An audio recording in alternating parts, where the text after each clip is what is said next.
Bismillahirrahmanirrahim. Assalamualaikum warahmatullahi wabarakatuh. Saya Muhammad Wais Soroki. Di sini saya akan menjelaskan tentang dasar-dasar Qur'ani dan persoalan kemunculan ilmu kalam. Pertama saya jelaskan dulu, ilmu kalam merupakan ilmu yang membahas tentang masalah-masalah ketuhanan, tentang sifat-sifat dan zat Allah Subhanahu wa taala.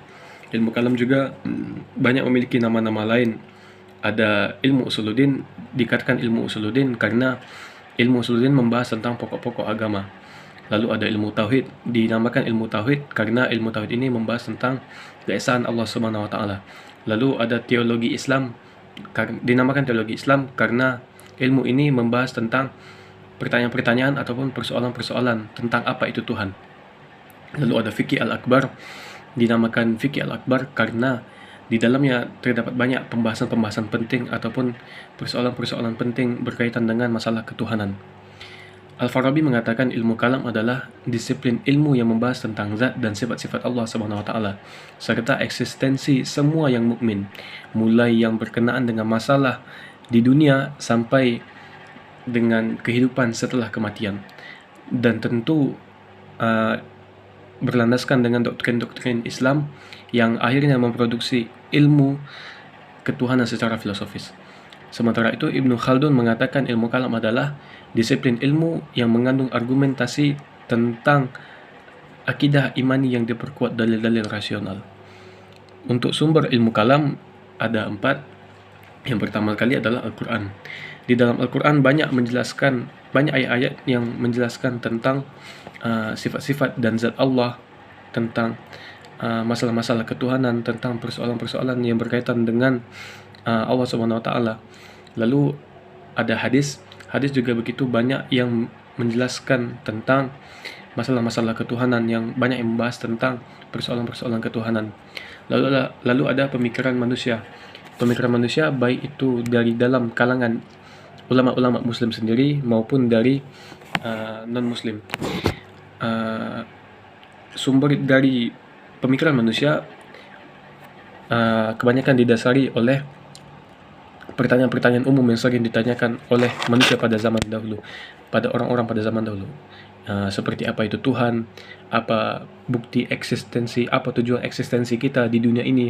Jadi pertanyaan-pertanyaan tentang ketuhanan, persoalan-persoalan tentang ketuhanan itu juga dijadikan sebagai sumber ilmu kalam. Lalu ada insting. Sejarah kemunculan persoalan kalam ini dipicu kemunculannya oleh permasalahan politik.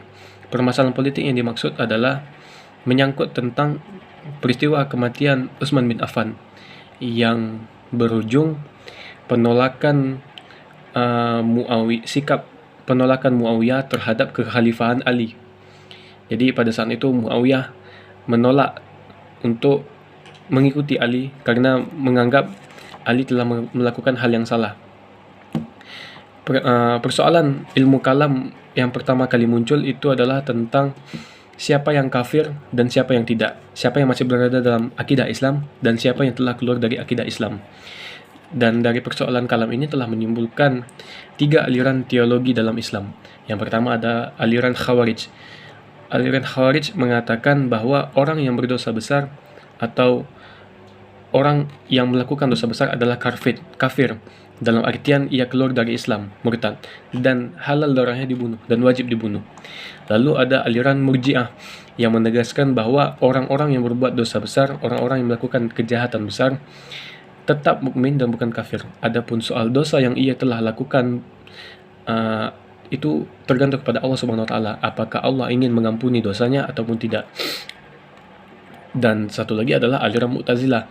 Ia tidak menerima pendapat dari Khawarij dan ia juga tidak menerima pendapat dari aliran Murji'ah.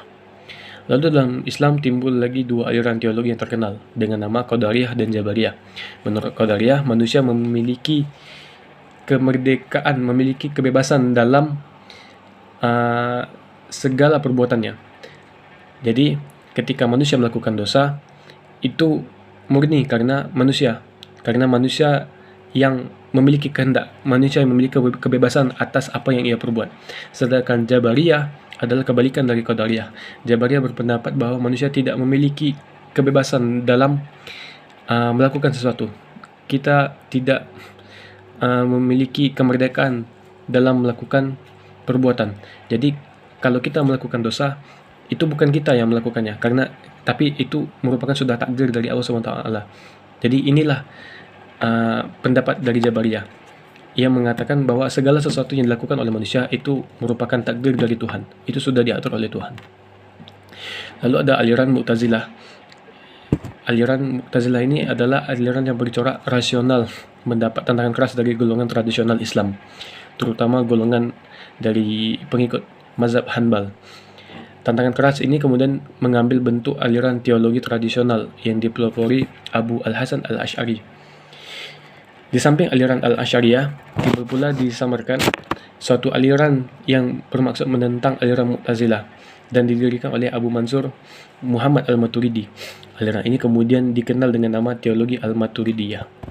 Jadi sekian, itulah dia pembahasan tentang ilmu kalam dan persoalan kapan munculnya sejarah ilmu kalam ini. Wabillahi taufiq wal hidayah. Assalamualaikum warahmatullahi wabarakatuh.